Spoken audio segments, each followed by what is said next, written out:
আসসালামু আলাইকুম রহমতুল্লাহি বারকাতুহ। আমার খোপের ভিতরে কোনো এক ফাঁকা দিয়ে আদারের খোঁজে জালালি কবুতর ঢুকে গেছে।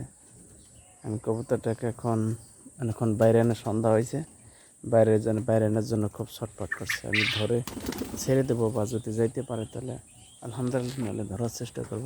দেখি কীভাবে আসলো তাও জানি না, সম্ভবত এই সাইডে। ও সবরিয়ার এই সাইডে ফাঁকা ছেলে হেনতে ঢুকে গেছে আদারের খোঁজে টানে টানে। তাই দেখি, যাওয়ার জন্য খুব ছটফট করছে। হয়তো আর বাচ্চা থাকতে পারে, সাথে জোড়ার কবুতর থাকতে পারে, সম্ভবত চলে যেতে পারবে। যা যা যা, ছি, ছি, ছি।